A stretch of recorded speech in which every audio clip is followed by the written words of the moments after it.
सबसे पहले यहाँ आए हुए हमारे मित्रगण, साथी, सीनियर और बच्चों को बहुत बहुत नमस्कार और शुभकामनाएं। और अजीत जी को बहुत बहुत धन्यवाद कि आपने मुझे बुलाया। एक बार मैं पहले भी यहाँ आ चुका हूँ ऑलरेडी योगा दिवस पर। जी पिछला हाँ, बहुत अच्छा माहौल यहाँ लगा। पिछली बार तो मैं टाइम पर आ गया था तो एक्सरसाइज वगैरह भी पूरा किया था योगा। इस बार लेट हो गए थोड़ा सा आने में। अब गुमती जाम था, उसमें भी करीब 15 मिनट लग गया मुझे, तो इसके लिए क्षमा चाहता हूँ। लेकिन अच्छा रहता कि मैं भी योगा करता, मिस कर गया। ऐसी मैं कोशिश करता हूँ थोड़ा सा करने के घर पे, लेकिन वो माहौल नहीं मिल पाता है जो माहौल यहाँ मैं देखता हूँ। पिछली बार भी आया था तो मैंने पूरा योगा किया था।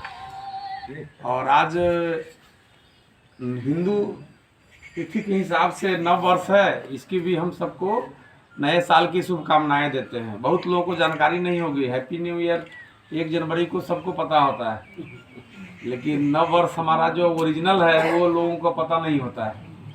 तो कम से कम हम लोग इसको याद रखेंगे तो हमारे बच्चे को भी पता रहेगा कि हमारा नव वर्ष यही है।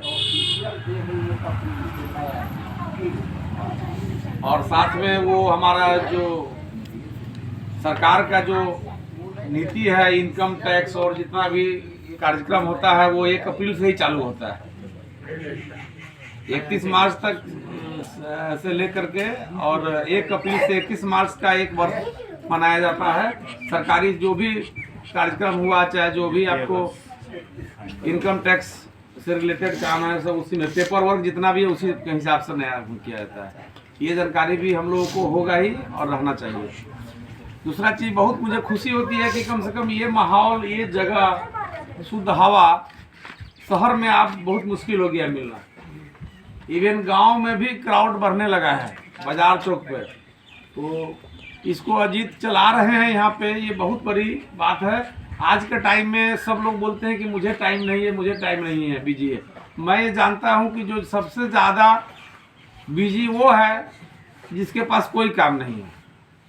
वो बोलते हैं कि मैं सबसे ज़्यादा बिजी हूँ, और जो सबसे ज़्यादा काम करते हैं वो सबसे ज़्यादा टाइम निकाल सकते हैं। हम बड़े बड़े शहरों में बड़े बड़े डॉक्टर्स के साथ रहे, काम किए हैं, उन्होंने देखा है कि एकदम हमारे काफ़ी नामी है, पूरी इंडिया लेवल के डॉक्टर हैं, सर्जन डॉक्टर प्रवीण भाटिया नाम है उनका। डेली का है, बहुत बिजी आदमी, पूरे इंडिया लेवल पर जाते हैं, बहुत बड़ा हॉस्पिटल है उनका दिल्ली में। शाम को स्विमिंग करते ही हैं। हम देखे हैं रघुवंश बाबू जो मिनिस्टर थे, अब नहीं रहे स्वर्गीय, हाँ, शिवर वैशाली के, सीतामढ़ी में प्रोफेसर थे। उनको इतना भीड़ रहता था सुबह में उनके ऑफिस में, लेकिन सुबह में योगा करके ही निकलते थे। योगा टीचर आता था, शहर में लोग बाहर नहीं जा पाते थे, पार्क में जाते हैं, लेकिन योगा टीचर घर में ही बुलाए, चाहे जो लोग जा पाते हैं। आजकल हर जगह पार्क में एक कार्यक्रम होता है, लेकिन ये चीज़ शहरों में अब अपना लिया है, गाँव में अभी भी कमी है इस चीज़ की। और इस तरह का जो माहौल यहाँ पर है, मुझे बहुत खुशी होती है। इसीलिए अजीत ने बोला कि आपको आना है, तो मैं दोबारा फिर तैयार हो गया आने के लिए। थोड़ा उठने में मुझे भी कठिनाई होती है, 6:30-7 बजे तक उठ पाता हूँ, लेट से सोना होता है। लेकिन इन्होंने जिसे फ़ोन किया, मैं कहा तुरंत तैयार हुआ, ड्राइवर को बोला कि नहीं चलो। तो हम गाँव में तो और जल्दी लोग सो जाते हैं, तो और जल्दी उठते हैं, उनके लिए तो उठने का कोई समस्या ही नहीं है। बस है कि इसको एक अपने काम 24 घंटा में 1 घंटा निकालना हमारे मुखिया जी के लिए और जरूरी है। स्पेशली देखिए, हम चाहते हैं कि आप इस समाज को लीड कर रहे हैं और लीड करें और एनर्जी से काम करें, तो पहले आपको अपना एनर्जी को मजबूत करना पड़ेगा, शरीर को। आप सबसे बड़ा एग्जाम्पल अपने देश में नरेंद्र मोदी है, उससे बड़ा एग्जाम्पल कोई नहीं है देश क्या दुनिया के लिए। 70 साल का उम्र होने जा रहा है, फिट आदमी है एकदम, देखने में मेंटली, और जो इन्होंने कहा फिजिकली फिट होता है वही मेंटली फिट हो सकता है।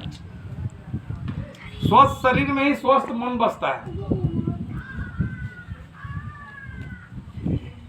तो योगा आपका उम्र को बढ़ाएगा, बीमारी से दूर करेगा, मन को शांति देगा, और जब मन शांत होगा तो व्यभिचार कम से कम आता है लोगों में।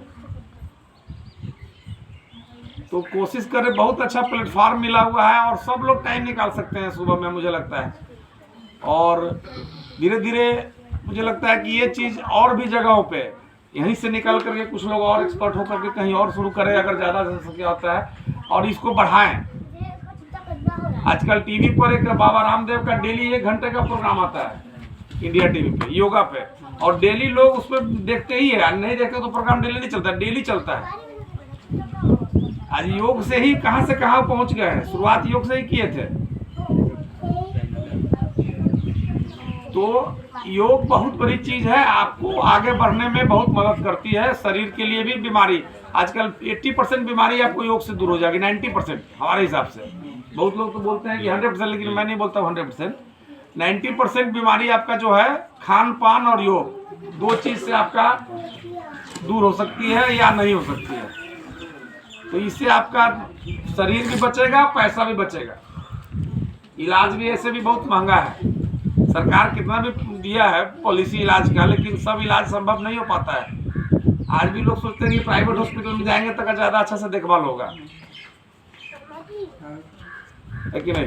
तो इसीलिए योग पर जरूर ध्यान दें और कोशिश करें कि बचपन से ही, बच्चा को बोलता है कि योग की जरूरत नहीं है, बच्चा तो फिट है, नहीं, बचपन से ही योग। अब बहुत सारा बच्चे लोग, डायबिटीज बच्चे का भी होता है, आप लोग को पता नहीं होगा। सियाना में जो होता है उसको कहते हैं टाइप 2, है जो बच्चा में होता है उसको टाइप 1 डायबिटीज करते हैं। बहुत सारा मेरा स्टाफ है कि उसका बच्चा जन्म से डायबिटिक है। हाँ, बेचारा जाता है, इंजेक्शन लेता है अभी भी, और लखनऊ से इलाज करा रहा है। तो बीमारी बच्चों में भी हो सकती है, समय हो गया। अब हार्ट अटैक का पहले था कि 50 साल के बाद होता था, अब 30 साल की उम्र में देखा जा रहा है हार्ट अटैक। और सांस का प्रॉब्लम, अभी भी हमारे 2 मरीज मेरे यहाँ सीरियस पहुंचा है, एक सांस का एक हार्ट का भी।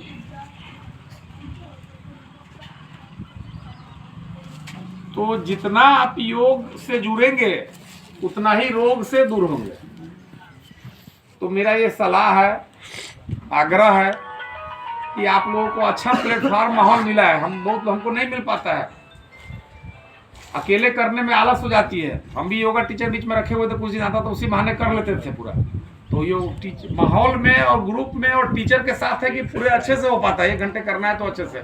अकेले में कि थोड़ा किए, थोड़ा आलस आ गया, थोड़ा कोई काम में बिजी हो गया, थोड़ा फोन आ गया, कोई टोकने वाला नहीं होता है। बिना टीचर के ज्ञान नहीं आता है। अब वहाँ रहेगा तो फोन तुरंत बंद कर देगी ना, बाद में बात करेंगे, मतलब शुरू हो जाते थे भी और हम भी।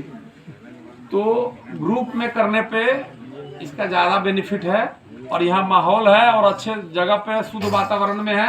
ये सबको नहीं मिलता है, पैसा रुपया कितना भी मिलेगा, शुद्ध हवा नहीं मिलता है। शहर में क्राउड मकान है, लोग उसी में बना कर रहते हैं, और वहाँ पे कोई पोल्यूशन इतना बढ़ा हुआ है।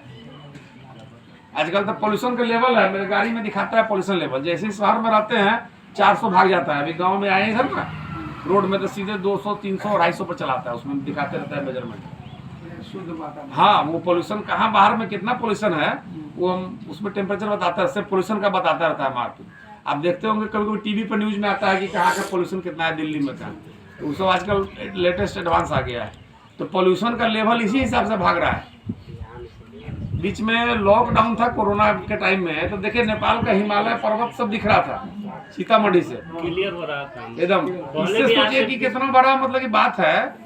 दिल्ली का आप देखिएगा तो पूरा ब्लैकआउट रहता है, दिन में भी बहुत सारा चीज अंधेरा टाइप से रहता है। तो ये कम से कम यहाँ लोगों की ये है कि कम से कम पोल्यूशन से दूर हो रहा है। हम लोग भी विचार है कि फ्यूचर में इसी तरह से गाँव के बगल में बस रिटायरमेंट मिले तो, ताकि शुद्ध हवा ले। आपको शुरू से मिला है, इसका फायदा उठाएं, योग करें और अपने हिंदू रीति रिवाज से और सांस्कृतिक जिनका भी जो है उसका पालन करें, स्वस्थ रहें, समाज को एकत्रित रखें। और किसी भी तरह का अगर उसके बावजूद भी रोग होता है तो उसके लिए तो हम लोग हैं ही तैयार। अब सरकार बहुत सारा योजना भी बनाया है, उसमें बहुत सारा बेनिफिट मिल रहा है। जैसे आयुष्मान योजना के तहत बहुत सारा इलाज हो जाता है, लेकिन अभी बहुत सारी नीति में कमी है, जिसकी वजह से बहुत सारा चीज़ नहीं भी हो पाता है। एक और नया योजना बिहार सरकार ने लाया है अभी, इसमें कि जिसको आयुष्मान कार्ड नहीं है उसको भी, आपको जिसके पास राशन कार्ड है उसको भी इससे जोड़ा जाएगा। उसका पूरा खर्च सरकार ही उठाएगी, बिहार सरकार। अभी जो योजना है उसको मतलब केंद्र सरकार और राज्य सरकार मिल के उठाता है, आधा पैसा देता है। आयुष्मान में अगर किसी का हम ऑपरेशन करते हैं तो 20,000 रुपया हमको अगर सरकार देती है, मरीज से नहीं लेते हैं, तो उसमें से 10,000 सरकार देती है, बिहार सरकार 10,000 देती है केंद्र सरकार। लेकिन अब नया एक योजना बिहार सरकार अपना लाई है कि जिसके पास कार्ड है, बहुत सारा हम देखते हैं कि गरीब है और उसके पास में वो आयुष्मान कार्ड नहीं है, लेकिन राशन कार्ड रहता है। तब उस सब राशन कार्डधारी को भी करीब 88 लाख आदमी है बिहार में, उनको इस योजना से जोड़ा जाएगा और उसको बिहार सरकार ही पूरा पैसा देके उसी पैकेज पर इलाज होगा। तो इलाज कराने की नौबत नहीं आए, हम अमीर हो या गरीब हो उससे फर्क नहीं पड़ता है, लेकिन अगर समाज में हजारों लाखों लोग अगर स्वस्थ हो जाएंगे इससे बहुत फर्क पड़ता है। बीच में दारू शराब बंद हुआ तो बहुत डॉक्टर का भी रोजी रोटी बंद हो गया था, ब्रेन के सर्जन का, ऑर्थोपेडिशियन का कम गया था। एक्सीडेंट दारू पी करके खूब गाड़ी एक्सीडेंट होता था, तो उससे अंतर नहीं पड़ता है। 2-4 डॉक्टर की कमाई घट जाए या बढ़ जाए बहुत अच्छी बात नहीं है, लेकिन एक्सीडेंट घट जाए, लोगों की मृत्यु कम हो जाए, समाज में दारू पी करके हंगामा करना, लफड़ा करना, और हम लोग शांति से चलाते थे अस्पताल, उतना शांति इमरजेंसी में नहीं रहता था। पी कर कोई भी आदमी आया हल्ला करता था, लेकिन तो थोड़ा सा उससे कम से कम तो डर अब लोगों में हुआ, कम हुआ। गांव में तो अभी भी बहुत कम नहीं है, लेकिन फिर भी नहीं बहुत कम है। पहले से तो बीच में और टाइट हो गया था। हालांकि सरकार अब रूल ला दिया है नया कि अब आपको जो है सो जेल नहीं होगा, अभी नया 1 अप्रैल से लागू हुआ है, फाइन किया जाएगा और बताना है कि अब शराब कहाँ से लाए, क्योंकि जर को खत्म करना है पब्लिक का। हाँ, सप्लाई चेन को तोड़ने के लिए पब्लिक को कितना जेल में रखेगा पीने के लिए। तो इन सब चीजें सब स्वास्थ्य से रिलेटेड है, और जो योजना है तो हम लोगों को जो है सो जानना भी है, जागरूकता भी होनी चाहिए कि देश सरकार और हमारे जो प्रतिनिधि है उनके पास गवर्नमेंट ने क्या पावर दिया है और उसका हमको क्या फायदा मिल सकता है, मेरा अधिकार क्या है। आप हमारे अस्पताल में जाएंगे, वहाँ हमने लिखा हुआ बड़ा बड़ा पोस्टर में, रिटर्न में, हॉस्पिटल का अधिकार, बगल में मरीज का अधिकार। ये नहीं कि आपका अधिकार नहीं, आप इलाज कराने जाते, आपका भी अधिकार है। तो सारे अधिकार लिखे हुए हैं।